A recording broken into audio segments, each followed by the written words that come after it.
നേരത്ത് നിർവഹിക്കുവാനുള്ള ആയത്തുകൾ ഏതെല്ലാം, ദിക്റുകൾ ഏതെല്ലാം എന്നാണ് ഇപ്പോൾ നമ്മൾ പറഞ്ഞുകൊണ്ടിരിക്കുന്നത്. നമ്മൾ മനസ്സിലാക്കേണ്ടതാണ്, കഴിഞ്ഞ ക്ലാസ്സിൽ നമ്മൾ ആയത്തുൽ കുർസി പാരായണം ചെയ്യുന്നതിൻ്റെ മഹത്വം പഠിച്ചവരാണ്. ഇന്ന് നമ്മൾ മനസ്സിലാക്കേണ്ടത് അതേ അധ്യായം സൂറത്തുൽ ബഖറ.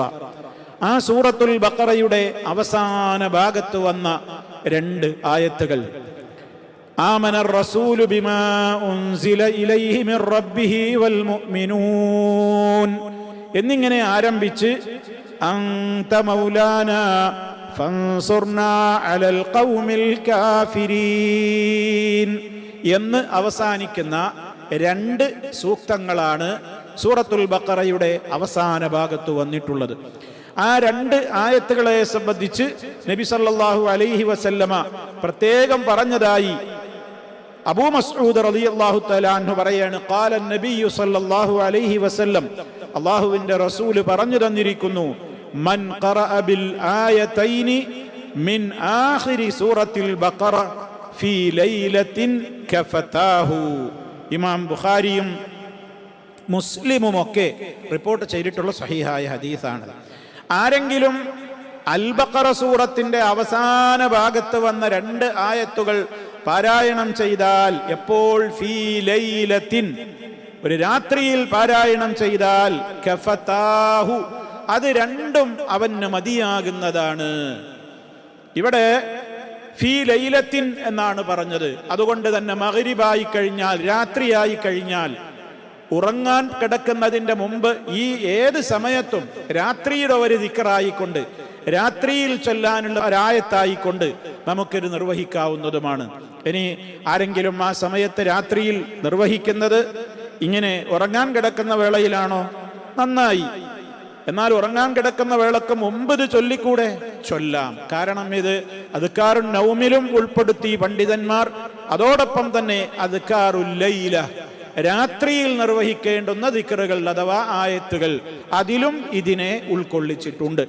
ഇനി എന്താണ് ഇതിന് ഇത്രമാത്രം പ്രാധാന്യമുണ്ടാകുവാനുള്ള കാരണം? സഹോദരങ്ങളെ, മഹാനായ റസൂലുള്ളാഹി സ്വല്ലല്ലാഹു അലൈഹി വസല്ലമും അതുപോലെ തന്നെ മഹാനായ ജിബ്രീൽ അലൈഹിസ്സലാത്തു വസ്സലാമും ഒരിക്കൽ ഒരിടത്ത് തന്നെ ഇരിക്കുകയാണ്. ജിബ്രീലുമുണ്ട് നബി സല്ലല്ലാഹു അലൈഹി വസല്ലമിന്റെ കൂടെ. ആ സമയത്ത് ഒരു ശബ്ദം മുകളിൽ നിന്ന് കേൾക്കുകയാണ്. എന്താണ് ശബ്ദം കേട്ടത്? എന്തോ ഒരു വാതിൽ തുറക്കപ്പെടുന്ന രൂപത്തിലുള്ള ഒരു പ്രത്യേക ശബ്ദമാണ്. ആ സമയത്ത് നബി സല്ലല്ലാഹു അലൈഹി വസല്ലമ, അതല്ലെങ്കിൽ ജിബ്രീൽ അലൈഹിസ്സലാം, മുകളിലേക്ക് തല ഉയർത്തി എന്നിട്ട് ഇപ്രകാരം പറഞ്ഞു, ഹാദാ ബാബുൻ, ഇതാ ഒരു വാതിൽ, ഫുതിഹൽ യൗം, ഇന്നത്തെ ദിവസം ഇതാ തുറക്കപ്പെട്ടിരിക്കുന്നു, ലം യുഫ്തഹ് ഖത്തു ഇല്ലൽ യൗം, ഇന്നല്ലാതെ ആകാശലോകത്ത് ഇങ്ങനെ ഒരു വാതിൽ ഇതുവരെ തുറക്കപ്പെട്ടിട്ടില്ല. ഫനസല മിൻഹു മലക്കുൻ, എന്നിട്ട് ആ വാതിലിലൂടെ ഒരു മലക്ക്, ജിബ്രീലല്ല, ജിബ്രീൽ ഇവിടെ നബിതങ്ങളുടെ കൂടെ ഉള്ളപ്പോഴായി പറയുന്നത്, ഒരു സ്പെഷ്യൽ മലക്ക് ആ വാതിലിലൂടെ ഇറങ്ങി വന്നു. എന്നിട്ട് പറഞ്ഞു, എന്താണ് പറഞ്ഞത്? ഫഖാല, എന്നിട്ട് പറഞ്ഞു, ഹാദാ മലക്കുൻ, ഹാദാ മലക്കുൻ. ജിബ്രീൽ അലൈഹിസ്സലാം നബി സല്ലല്ലാഹു അലൈഹി വസല്ലമിനോട് പറഞ്ഞു കൊടുക്കുകയാണ് ഇറങ്ങി വന്ന മലക്കിനെ സംബന്ധിച്ച്. ഹാദാ മലക്കുൻ, ഇതാ ഈ മലക്ക്, നസല ഇലൽ അർളി, ഭൂമിയിലേക്ക് ഇതാ ഇപ്പണ്ട് ഇറങ്ങിയതാണ്. ലം യൻസിൽ ഖത്തു ഇല്ലൽ യൗം, ഇന്നത്തെ ദിവസമല്ലാതെ ഈ മലക്ക് ഇറങ്ങിയിട്ടേയില്ല. ഫസല്ലമ, അങ്ങനെ ആ മലക്ക് സലാം പറയുന്നു. വഖാല, എന്നിട്ട് ആ മലക്ക് പറഞ്ഞു, എന്ത്? അബ്ശിർ, താങ്കൾ സന്തോഷിച്ചു കൊള്ളുക, ബിനൂറൈനി, 2 പ്രകാശത്തെ കൊണ്ട് സന്തോഷിച്ചു കൊള്ളുക. മനസ്സിലാക്കണം, ഈ 2 ആയത്തുകളെ കുറിച്ച് വിശേഷതകളാ പറയുന്നത്. അബ്ശിർ, താങ്കൾ സന്തോഷിച്ചു കൊള്ളുക, ബിനൂറൈനി, 2 പ്രകാശം കൊണ്ട്, ഊതീതഹുമാ, ഊതീതഹുമാ. ഈ മലക്ക് വന്നുകൊണ്ട് എന്താ പറയുന്നത്? അബ്ശിർ ബിനൂറൈനി, 2 പ്രകാശത്തെ കൊണ്ട് താങ്കൾ സന്തോഷിച്ചു കൊള്ളുക. ഏതാണ് ആ 2 പ്രകാശം എന്ന് വഴിയെ നമുക്ക് പറയാനുണ്ട്. ഊതീതഹുമാ, ആ 2 പ്രകാശങ്ങളും താങ്കൾക്ക് നൽകപ്പെട്ടിരിക്കുകയാണ്. ലം യുഅ്തഹുമാ നബിയ്യുൻ ഖബ്ലക, താങ്കൾക്ക് മുമ്പ് ഒരു നബിക്കും ആ പ്രകാശം അത് 2ഉം നൽകപ്പെട്ടിട്ടില്ല. അഥവാ നബി സല്ലല്ലാഹു അലൈഹി വസല്ലമന് അല്ലാതെ ഖുർആൻ മുമ്പ് നൽകിയിട്ടില്ല എന്നുള്ളത് ശരി തന്നെയാണല്ലോ. പിന്നെന്താ ഇവിടെ ഇങ്ങനെ പറയാൻ കാരണം? ഇത്ര പാരായണം ചെയ്താലും ദുആ ചെയ്താലും ഇത്ര മഹത്വമുള്ള രണ്ട് പ്രകാശങ്ങൾ മുമ്പൊരു നബിക്കും നൽകപ്പെട്ടിട്ടില്ല എന്നർത്ഥം. ഏതൊക്കെയാണ് ആ രണ്ട് പ്രകാശങ്ങൾ? ഫാത്തിഹത്തുൽ കിതാബി, ഒന്ന് സൂറത്തുൽ ഫാത്തിഹ, ഒന്ന് ഫാത്തിഹയെ സംബന്ധിച്ചാണ് പറയുന്നത്. രണ്ട് വഖവാതീം സൂറത്തുൽ ബഖറ, അൽ ബഖറ സൂറത്തിന്റെ അവസാന ഭാഗത്ത് വന്നിട്ടുള്ള രണ്ടായത്തുകളും. ലൻ തഖറഅ ബിഹർഫിൻ മിൻഹാ, അതിൽ നിന്നുള്ള ഏതൊരക്ഷരവും നീ പാരായണം ചെയ്യുന്നതായാൽ ഇല്ലാ ഉഅതീതഹു, നിനക്കത് നൽകപ്പെടാതിരിക്കില്ല. ഈ രണ്ട് മുഖേനയും നീ എന്ത് അല്ലാഹുവിനോട് ചോദിച്ചാലും നിനക്കത് കിട്ടാതിരിക്കുകയില്ല, നൽകപ്പെടാതിരിക്കുകയില്ല എന്നാണ്. സഹോദരങ്ങളെ, ചിന്തിച്ചു നോക്കൂ. ഇമാം മുസ്ലിം റിപ്പോർട്ട് ചെയ്തിട്ടുള്ള ഒരു ഹദീസാണിത്. നബി സല്ലല്ലാഹു അലൈഹി വസല്ലമും ജിബ്രീലും കൂടെ ഭൂമിയിൽ ഇരിക്കുമ്പോഴാണ് ഒരു സ്പെഷ്യൽ ഡോർ വാനലോകത്ത് തുറക്കപ്പെട്ട് സ്പെഷ്യൽ മലക്ക് ഇറങ്ങി വന്നുകൊണ്ട് ഇതിന്റെ പ്രത്യേകത പറയാണ്. സൂറത്തുൽ ഫാത്തിഹയുടെ പ്രത്യേകതയും പറഞ്ഞു, ആമന റസൂലു എന്ന് തുടങ്ങുന്ന അൽ ബഖറയുടെ അവസാന ഭാഗത്തുള്ള ഈ രണ്ട് ആയത്തുകളുടെ പ്രത്യേകതയും പറഞ്ഞു. അത് രണ്ടും നമ്മുടെ ദുആക്ക് ഏറ്റവും, അത് രണ്ടും മുഖേന, അത് രണ്ടിലൂടെയും പ്രാർത്ഥിക്കുന്നവർക്ക് രണ്ടിലുണ്ട് ദുആകൾ.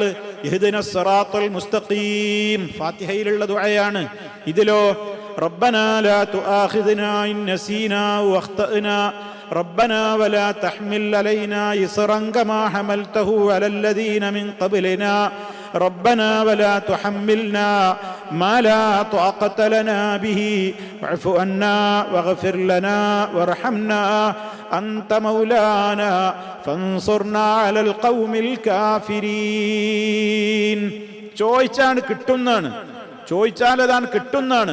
മഹാനായ നബി സല്ലല്ലാഹു അലൈഹി വസല്ലമ ഈ പ്രാർത്ഥനയെ സംബന്ധിച്ച് അല്ലാഹു സുബ്ഹാനഹു വ തആലയുടെ മുമ്പിൽ നമ്മൾ ഇങ്ങനെ പ്രാർത്ഥിക്കുമ്പോൾ അല്ലാഹു സുബ്ഹാനഹു വ തആല പറയും എന്താണ്? എന്ത്? നഅം, അതെ ഞാൻ തരും, അതെ അങ്ങനെ തന്നെയാണ്, ഞാൻ തരും, ഞാൻ സഹായിക്കും എന്നിങ്ങനെ. സഹോദരങ്ങളെ, അതിൻ്റെ ഒരു ഏകദേശ അർത്ഥം നമ്മൾ മനസ്സിലാക്കണം. ആമനർ റസൂലു ബിമാ ഉൻസില ഇലൈഹി മിർ റബ്ബിഹി വൽ മുഅ്മിനൂൻ, അള്ളാഹുവിന്റെ റസൂല് വിശ്വസിച്ചിട്ടുണ്ട്. തുടക്കം തന്നെ പറയുന്നത് ഈമാൻ കാര്യങ്ങളാണ്. അള്ളാഹുവിലേക്ക് ഇറക്കിയത് അള്ളാഹുവിന്റെ റസൂല് വിശ്വസിച്ചിട്ടുണ്ട്. സത്യവിശ്വാസികളും അത് വിശ്വസിച്ചവരാണ്. എല്ലാവരും തന്നെ അള്ളാഹുവിലും മലക്കുകളിലും വേദഗ്രന്ഥങ്ങളിലും പ്രവാചകന്മാരിലും ഒക്കെ വിശ്വസിക്കുന്നവരാണ്. നബിമാർക്കിടയിൽ അവർ ഒരു വിവേചനവും കൽപ്പിക്കാത്തവരുമാണ്. മാത്രമല്ല, റബ്ബിങ്കൽ എന്നുള്ള ഏത് നിയമങ്ങൾ കേട്ടാലും അവരെല്ലാവരും തന്നെ സമിഅനാ വഅതഅനാ, ഞങ്ങൾ കേട്ടു, ഞങ്ങളതനുസരിക്കാൻ സന്നദ്ധരാണെന്ന് പറയുന്നവരാണ്. റബ്ബേ, ഞങ്ങളുടെ പാപം നീ പൊറുത്തു തരണേ, നിന്റെ അടുക്കലേക്കാണല്ലോ മടങ്ങി വരുന്നത്. ഇതാണ് ഒന്നാമത്തെ ആയത്തിലുള്ളത്. രണ്ടാമത്തതിലോ അള്ളാഹു ഒരാളോടും അതിന് കഴിയാത്തത് നിർബന്ധിക്കുകയില്ല. റബ്ബ് ചെയ്ത കാരുണ്യമാണ്. നമ്മളെ കൊണ്ട് കഴിയാത്തതൊന്നും റബ്ബ് നമ്മളോട് പറഞ്ഞിട്ടില്ല. പിന്നെ പറയുന്നത് എന്താണ്? ഓരോരുത്തർക്കും എന്താണോ അവർ സമ്പാദിച്ചത് അതാണ് കിട്ടുക. ആ നിലക്ക് മനുഷ്യർക്ക് നാളെ പരലോകത്ത് ലഭിക്കാനിരിക്കുന്ന, അവന് കിട്ടാൻ പോകുന്ന പ്രതിഫലങ്ങളെ കുറിച്ചുള്ള ഒരു സൂചന പറഞ്ഞു. പിന്നെയോ അവരുടെ പ്രാർത്ഥന എന്താണ്? റബ്ബന, ഞങ്ങളുടെ രക്ഷിതാവേ, ഞങ്ങൾക്ക് മറവി സംഭവിച്ചാലോ അബദ്ധം സംഭവിച്ചാലോ നീ ഞങ്ങളെ പിടിച്ച് ശിക്ഷിക്കല്ലേ. മുൻഗാമികളായ ആളുകൾക്ക് നീ വഹിപ്പിച്ചതുപോലെയുള്ള ഭാരങ്ങൾ അല്ലാ നീ ഞങ്ങൾക്ക് വഹിപ്പിക്കരുതേ. ഞങ്ങൾക്ക് താങ്ങാനാവാത്ത പ്രയാസങ്ങളും വിഷമങ്ങളും പരീക്ഷണങ്ങളും ബുദ്ധിമുട്ടുകളും തന്ന് നീ ഞങ്ങൾക്ക് ഭാരം നീ വഹിപ്പിക്കരുതേ. ഞങ്ങളോട് മാപ്പാക്കണേ, ഞങ്ങളുടെ പാപങ്ങൾ പുറത്തു തരണേ, ഞങ്ങളോട് കരുണ ചെയ്യണേ. നീ മാത്രമാണ് ഞങ്ങളുടെ രക്ഷാധികാരി. അവിശ്വാസികളായ ജനത ഞങ്ങൾക്കെതിരെ എന്ത് തന്നെ അക്രമത്തിനും ഗൂഢപദ്ധതികൾക്കും മുതിർന്നാലും അവർക്കെതിരെ നീ ഞങ്ങളെ സഹായിക്കണേ. ഇങ്ങനെ എല്ലാം അടങ്ങിയിട്ടുള്ള മഹത്തായ രണ്ടായത്തുകളാണിത്. അതുകൊണ്ട് തന്നെ എല്ലാവരും ഇതെന്ത് ചെയ്യണം? ഉറങ്ങാൻ കിടക്കുന്ന വേളയിൽ, ഇത് രാത്രിയിലോ ഉറങ്ങാൻ കിടക്കുന്ന വേളയിലോ ഒക്കെ പറഞ്ഞാൽ, നബി സല്ലല്ലാഹു അലൈഹി വസല്ലം ഇതിന്റെ പ്രത്യേകത പറഞ്ഞത് എന്താണ്? ഫീ ലൈലത്തിൻ, ആരെങ്കിലും മൻ ഖറഅ ബിൽ ആയത്തൈനി, ഈ രണ്ടായത്തുകൾ ആരെങ്കിലും പാരായണം ചെയ്താൽ, മിൻ ആഖിരി സൂറത്തുൽ ബഖറ ഫീ ലൈലത്തിൻ കഫതാഹു, അത് രണ്ടും അവന് മതിയാകുന്നതാണ്. അവിടെ പണ്ഡിതന്മാർ പറഞ്ഞു, എന്താണ് ഈ കഫതാഹു, അവൻ അത് മതിയാകുന്നതാണ് എന്ന് പറഞ്ഞിടത്ത് ചില പണ്ഡിതന്മാർ വ്യാഖ്യാനിച്ചു, രാത്രി നിസ്കാരത്തിന് ബദൽ നിൽക്കാൻ മാത്രം ഈ രണ്ടായത്തുകൾ പാരായണം ചെയ്യുന്നത് പുണ്യകരമാണ് എന്ന് പറഞ്ഞാൽ ഇത് ചൊല്ലിയ പിന്നെ രാത്രി നിസ്കാരം വേണ്ടെന്നല്ല. രാത്രി നിസ്കാരം നമ്മൾ രാത്രി നിസ്കരിച്ചാലുള്ള കൂലില്ലേ, ആ കൂലി ഈ രണ്ടായത്തിന്റെ പാരായണത്തിന് പകരം, ഈ രണ്ടായത്തുകൾ അതിന് പകരം അത് മതിയാകുന്നതാണ് എന്ന് വ്യാഖ്യാനിച്ചവരുണ്ട്. രാത്രിയിലുള്ള മറ്റു ഖുർആൻ പാരായണത്തിനെല്ലാം കൂടി പകരം ഈ രണ്ട് ആയത്തുകളുടെ പാരായണം മതിയാകുന്നതാണ് എന്ന് വ്യാഖ്യാനിച്ചവരുമുണ്ട്. അതേപോലെ തന്നെ ഒരു മനുഷ്യനെ സംബന്ധിച്ചിടത്തോളം അവന്റെ ഈമാനിന്റെ സമ്പൂർണത വെളിപ്പെടുത്തുന്ന എല്ലാം ഈ ആയത്തുകളിലുള്ളത് കൊണ്ട് അവന്റെ ഈമാനിനെ നിലനിർത്തുവാൻ ഇത് മതി. അങ്ങനെ ഈമാനിന് അത് പകരം, ഈമാനിനെ നിലനിർത്തുവാൻ അത് മതി എന്ന് വ്യാഖ്യാനിച്ചവരുണ്ട്. മൂന്നാമത്തെ വ്യാഖ്യാനം. ഇനി നാലാമതൊരു വ്യാഖ്യാനം, വഖതാഹു മിൻ കുല്ലി സൂഇൻ വമക്റൂഹിൻ, എല്ലാ ആപത്തുകളിൽ നിന്നും വെറുക്കപ്പെട്ട കാര്യങ്ങളിൽ നിന്നും അവന് കാവൽ നൽകാൻ ഈ രണ്ട് ആയത്തുകൾ മതി. ചീത്തയായ വെറുക്കപ്പെടുന്ന എല്ലാ കാര്യങ്ങളിൽ നിന്നും അവന് പ്രൊട്ടക്ഷൻ നൽകാൻ ഈ രണ്ടായത്തുകൾ മതി.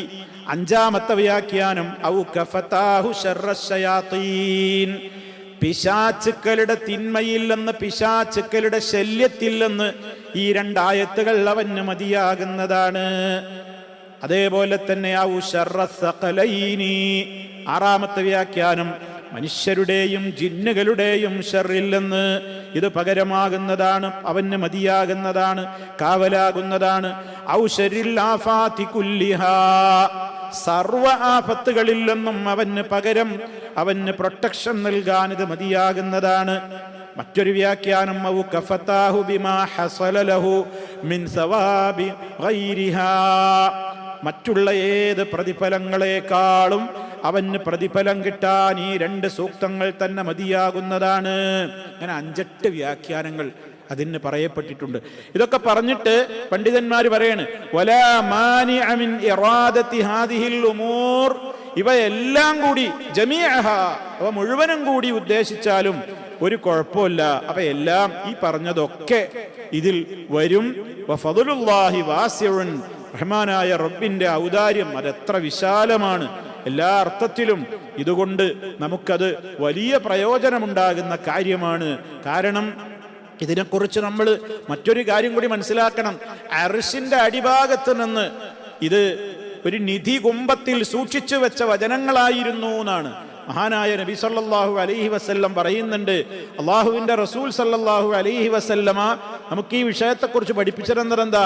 ഉഅ്തീതു, എനിക്ക് നൽകപ്പെട്ടിരിക്കുന്നു, ഖവാതീമ സൂറത്തുൽ ബഖറ, സൂറത്തുൽ ബഖറയുടെ അവസാന ഭാഗങ്ങൾ, മിൻ കൻസിൻ തഹ്തൽ അർശ്, അർശിന്റെ അടിയിലുള്ള ഒരു നിധി കുംഭത്തിൽ നിന്നാണ് എനിക്ക് ഈ രണ്ടായത്തുകൾ നൽകപ്പെട്ടിട്ടുള്ളത് എന്നാണ്. മറ്റൊരു റിപ്പോർട്ടിൽ കാണാം, ഇഖ്റഇൽ ആയതൈനി മിൻ ആഖിരി സൂറത്തുൽ ബഖറ, ബഖറ സൂറത്തിന്റെ അവസാന ഭാഗത്ത് നിന്ന് ഈ രണ്ടായത്തുകൾ നീ പാരായണം ചെയ്യുക. ഫഇന്നി ഉഅ്തീതുഹുമാ മിൻ തഹ്തിൽ അർശി, അർശിന്റെ അടിഭാഗത്ത് നിന്നാണ് അത് എനിക്ക് നൽകപ്പെട്ടിട്ടുള്ളത് എന്നാണ്. അപ്പൊ അതുകൊണ്ട് തന്നെ സഹോദരങ്ങളെ, വളരെയേറെ പ്രാധാന്യം ഇതിനുണ്ട്. അതേപോലെ തന്നെ ഈ പ്രത്യേകതകളൊക്കെ മനസ്സിലാക്കുകയും ആശയം ഗ്രഹിക്കുകയും ചെയ്തുകൊണ്ട് നമ്മൾ നമ്മുടേതായ രാത്രികളിൽ ഇത് മുടങ്ങാതെ പാരായണം ചെയ്യുക. റഹ്മാനായ റബ്ബ് ഇതൊക്കെ എല്ലാവർക്കും അറിയാവുന്ന കാര്യമാണ്. അറിയാത്തവര് ആയത്തുൽ കുർസി ആവട്ടെ, ഇതൊക്കെ ആവട്ടെ, മനഃപ്പാടമാക്കുക. എന്നിട്ട് അതിൻ്റെയൊക്കെ അർത്ഥം ഒരു ചുരുങ്ങിയ നിലക്കെങ്കിലും നമ്മുടെ മനസ്സിൽ അത് പാരായണം ചെയ്യുമ്പോൾ ഉണ്ടാവണം. അങ്ങനെ ആയിരിക്കണം നമ്മൾ നമ്മുടെ രാത്രി ഉറങ്ങേണ്ടത് എന്നുകൂടി ഓർമ്മപ്പെടുത്തുന്നു. അല്ലാഹു സുബ്ഹാനഹു വ തആല യഥാവിധി അല്ലാഹുവിൻ്റെ നിയമങ്ങളെ മാനിക്കുന്ന, പാലിക്കുന്ന സജ്ജനങ്ങളിൽ നമ്മെ ഓരോരുത്തരെയും ഉൾപ്പെടുത്തി അനുഗ്രഹിക്കുമാറാകട്ടെ. വൽഹംദുലില്ലാഹി റബ്ബിൽ ആലമീൻ. വസ്സലാമു അലൈക്കും വറഹ്മത്തുള്ളാഹി വബറകാതുഹു.